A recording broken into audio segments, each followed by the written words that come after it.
d'un moment à un autre. Alors on accueille un nouvel invité sur ce plateau, Aminata Kanté.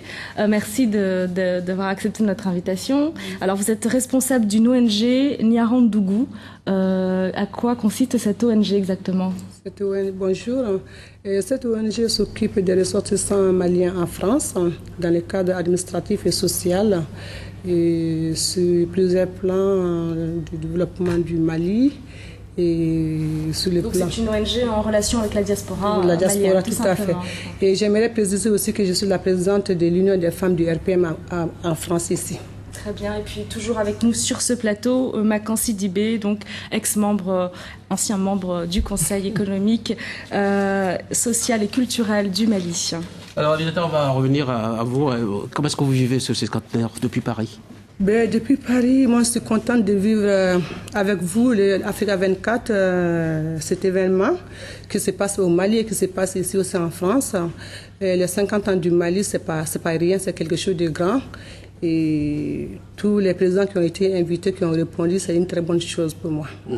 Ce qui serait essentiel pour nous, c'est de savoir comment la diaspora malienne, cette forte diaspora malienne, célèbre cet anniversaire ce jour-ci. Il y a beaucoup de manifestations. Il y a beaucoup de manifestations. Et même on a convié l'ambassadeur, il a dit non, je préfère m'occuper de ma diaspora. Voilà, parce que cet après-midi, à partir de 18h, il y a une réception au bois de Boulogne avec l'ambassadeur et les responsables des associations et beaucoup de Maliens.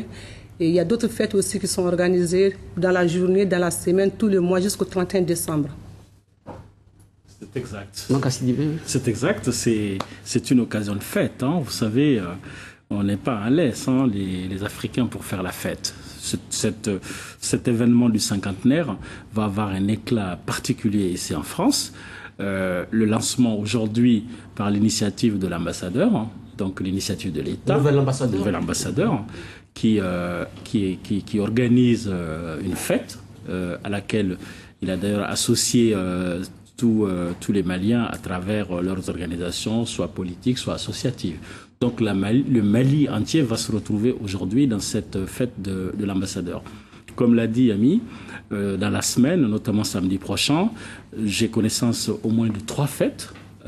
Une à Saint-Denis, une à Paris et une à Aulnay-sous-Bois, hein, qui sont des fêtes à l'initiative de grosses associations maliennes.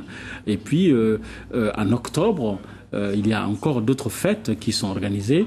Donc, sur toutes les semaines, voire le mois d'octobre et novembre, la France continuera de fêter le cinquantenaire, parce que le cinquantenaire, naturellement, il y a le 22 septembre qui est le jour J, mais les 50 années, c'est de janvier à décembre. Alors, jour de fête, vous le disiez, voilà, c'est aussi un jour idéal pour faire le bilan de ce cinquantenaire, Madame Kanté. Quel bilan faites-vous? Bon, le bilan des 50 ans du Mali, c'est à discuter.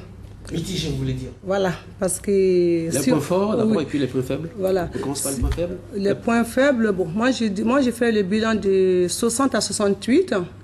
Et de 68 à 91, moi je ne pourrais pas faire ce bilan parce qu'il n'y a pas eu de... Pour moi, il n'y a pas de bilan à faire. Ça a été un désastre pour nous. Et de 91 à maintenant, il y a un bilan qui est positif. Ce qu'on aimerait savoir de vous, c'est que le Mali, aujourd'hui, c'est la 3e république. 3 républiques avec 4 chefs d'État.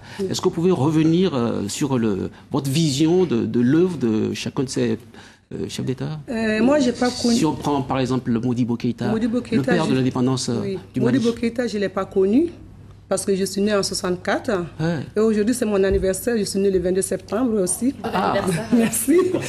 Joyeux anniversaire, madame. Merci. Donc, je ne l'ai pas connu. J'ai entendu parler de tout ce qu'il a fait. Il nous a menés à l'indépendance, c'est vrai. Il a fait beaucoup de choses. Il a fait du socialisme. Il voulait que le Mali soit indépendant. Il a mis des choses en place. Alors que l'on voit là, je vous interromps, hein, juste parce qu'on va se diriger donc vers l'avenue du Mali où le défilé, je pense, va débuter d'un instant à l'autre. On a vu donc le président malien ATT. Il a rejoint les tribunes donc on voit ici un convoi militaire, non c'est pas un convoi, mais en tout cas on s'affaisse sur l'avenue en direct, l'avenue du Mali. Donc,